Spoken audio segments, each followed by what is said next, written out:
नमस्कार साथियों, स्वागत है आपका अपने YouTube चैनल पर। आज हम लेके आए आपके लिए पेट के एग्जाम में पूछे जाने वाले बहुत ही महत्वपूर्ण जीके और जीएस के सवाल, जिसमें हमने सभी टॉपिक को कवर किया है। अगर आप हमारे चैनल पर नए हैं तो चैनल को सब्सक्राइब कर लें। अगर आपने पुराना वीडियो नहीं देखा है तो उसे अवश्य देख लें। तो हम शुरू करते हैं। हमारे सबसे पहला क्वेश्चन है क्वेश्चन नंबर 1। निम्नलिखित में से कौन सा संत शिवाजी का समकालीन थे? ऑप्शन है आपके तुकाराम, चैतन्य, नामदेव या फिर शंकराचार्य। तो आंसर हो जाएगा इसमें आपका ऑप्शन नंबर ए, तुकाराम। संत शिवाजी के जो है समकालीन संत कौन थे? वो हैं तुकाराम जी। अगला सवाल देखते हैं कौन सा है। अगला है बंगाल के प्रथम गवर्नर जनरल कौन थे? ऑप्शन है आपके Lord Clive, Lord Warren Hastings, Lord Lytton या फिर लॉर्ड रिपन। तो आंसर हो जाएगा इसमें आपका option number B, Lord Warren Hasting. ये जो थे बंगाल के प्रथम गवर्नर जनरल थे, लॉर्ड वारन हेस्टिंग। अगला सवाल देखते हैं कौन सा है। चरक संहिता संबंधित है, किससे संबंधित है? ऑप्शन है आपके राजनीति से, चिकित्सा से, वास्तुकला से या फिर गणित से। तो आंसर हो जाएगा इसमें आपका ऑप्शन नंबर बी, चिकित्सा से। चरक संहिता जो है वो चिकित्सा से संबंधित है। अगला सवाल देखते हैं कौन सा है। अगला है इनमें से किसे भारत के ग्रैंड ओल्ड मैन के नाम से जाना जाता है? ऑप्शन है आपके दादा भाई नौरोजी, WC बनर्जी, फिरोज शाह मेहता या फिर सुरेंद्र नाथ बनर्जी। तो आंसर हो जाएगा इसमें आपका ऑप्शन नंबर ए, दादा भाई नौरोजी। इनको जो है ग्रैंड ओल्ड मैन नाम से जाना जाता है, दादा भाई नौरोजी जी को। अगले सवाल की तरफ बढ़ते हैं। अगला है सन 1516-1515 में किसके नेतृत्व में 2 होम रूल लीग शुरू हुई थी? ऑप्शन है आपके एनी बेसेंट और लोकमान्य तिलक, तिलक और लाला लाजपत राय, तिलक और बिपिन चंद्रपाल, तिलक और अरविंद घोष। तो आंसर हो जाएगा इसमें आपका ऑप्शन नंबर ए, एनी बेसेंट और लोकमान्य तिलक बीच में। अगला सवाल देखते हैं कौन सा है। अगला है करो या मरो का नारा किसने दिया? ऑप्शन है आपके सरदार पटेल, जवाहरलाल नेहरू, सुभाष चंद्र बोस या फिर महात्मा गांधी। तो आंसर हो जाएगा इसमें आपका option number D, Mahatma Gandhi. करो या मरो का नारा महात्मा गांधी जी ने दिया था। अगले सवाल की तरफ बढ़ते हैं। अगला है सलालपन बिजली परियोजना किस नदी पर स्थित है? ऑप्शन है आपके झेलम, रावी, चिनाब या फिर व्यास। तो आंसर हो जाएगा इसमें आपका ऑप्शन नंबर सी, चिनाब। सलालपन बिजली योजना जो है वो चिनाब नदी पर स्थित है और ये है जम्मू कश्मीर में पड़ता है चिनाब।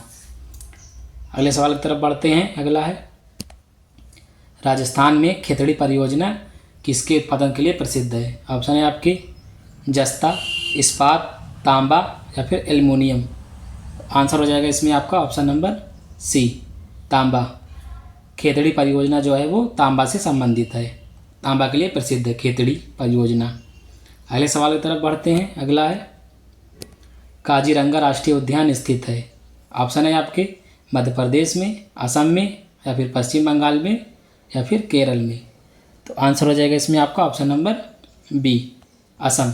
काजीरंगा राष्ट्रीय उद्यान जो है वो असम राज्य में स्थित है। अगले सवाल की तरफ बढ़ते हैं।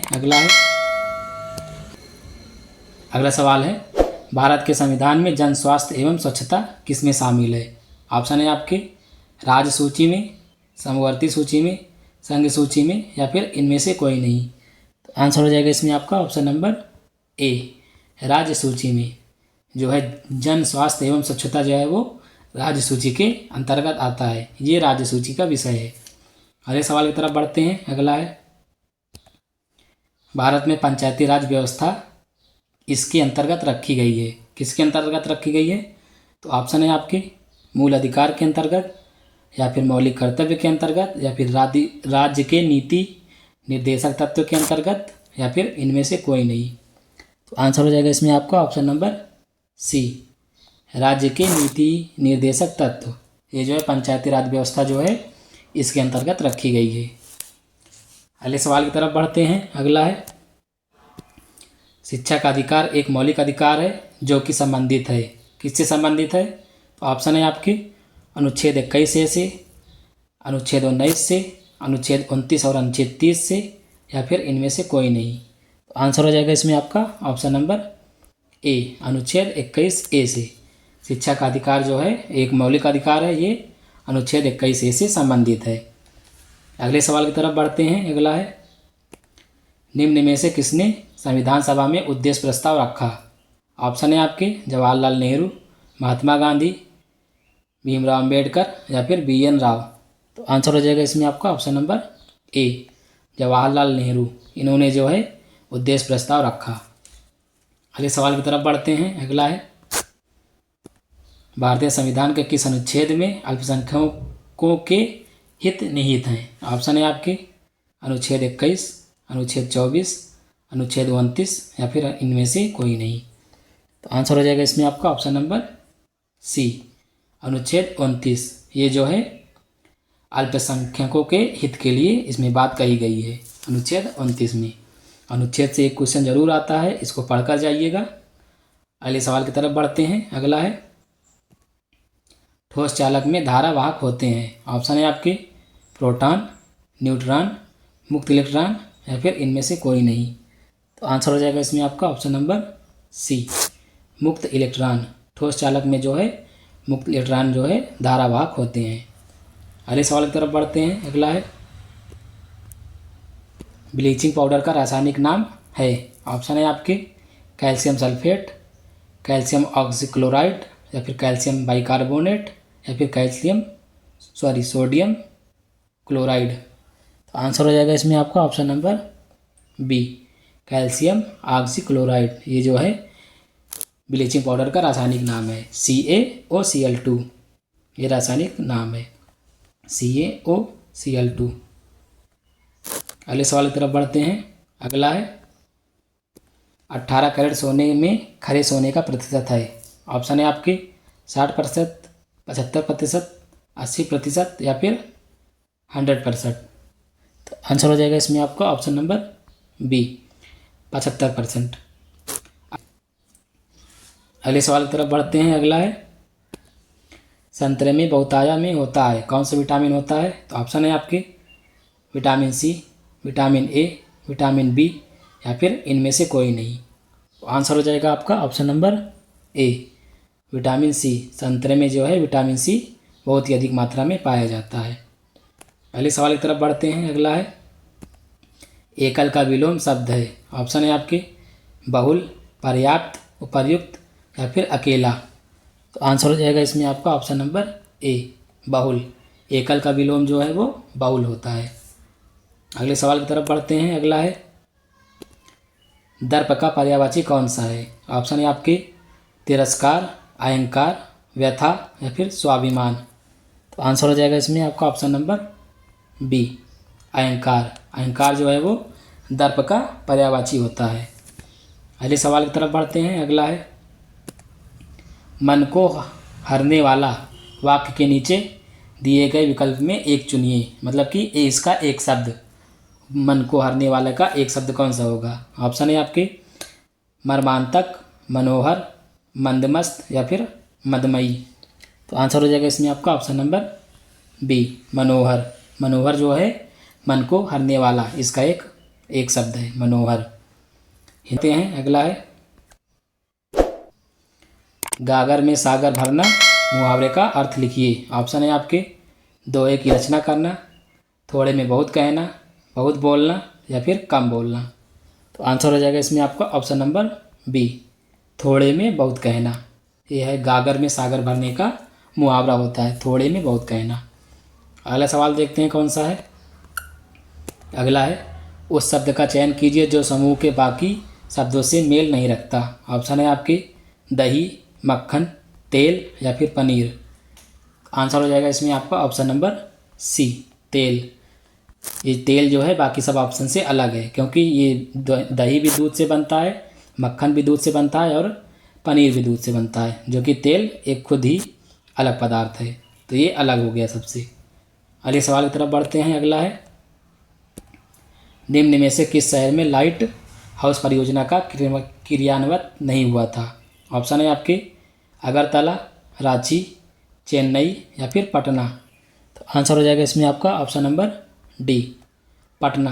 पटना में जो है, पटना शहर में लाइट हाउस परियोजना का उद्घाटन नहीं हुआ था। सवाल की तरफ बढ़ते हैं। अगला है, कौन सी भारतीय दूरसंचार कंपनी विश्व की 5वीं सबसे मजबूत ब्रांड है? ऑप्शन है आपके रिलायंस जियो, भारतीय एयरटेल, आइडिया या फिर वोडाफोन। तो आंसर हो जाएगा इसमें आपका ऑप्शन नंबर ए, रिलायंस जियो। ये जो है भारत की विश्व की 5वीं सबसे मजबूत कंपनी है, रिलायंस जियो। अगले सवाल की तरफ बढ़ते हैं। अगला है, अंतरिक्ष में जाने वाली भारतीय मूल की दूसरी अमेरिकी महिला अंतरिक्ष यात्री कौन है? ऑप्शन है आपके शिरीषा बांदला, श्रेया बादला या फिर रितु कारीधाला या फिर कल्पना चावला। तो आंसर हो जाएगा इसमें आपका ऑप्शन नंबर ए, शिरीषा बांदला। ये जो हैं अंतरिक्ष में जाने वाली भारतीय मूल की दूसरी महिला हैं। अगले सवाल की तरफ बढ़ते हैं। अगला है, उस भारतीय पहलवान का नाम क्या है जिस पर हाल ही में डोपिंग के लिए 2 साल का प्रतिबंध लगाया गया? ऑप्शन है आपके योगेश्वर दत्त, सुमित मलिक, रविंद्र सिंह या फिर पवन कुमार। तो आंसर हो जाएगा इसमें आपका option number B, Sumit Malik. इनको जो है 2 साल के लिए प्रतिबंध लगा दिया गया है इनके ऊपर। एक पहलवान है। अगले सवाल की तरफ बढ़ते हैं। अगला है,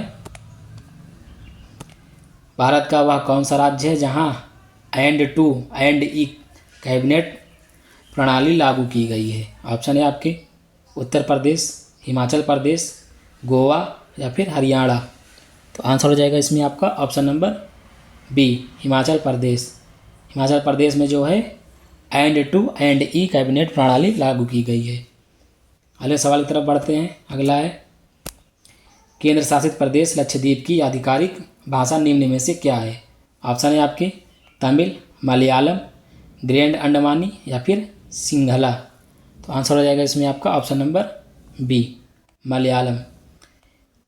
लक्षद्वीप की जो है आधिकारिक भाषा है वो है मलयालम।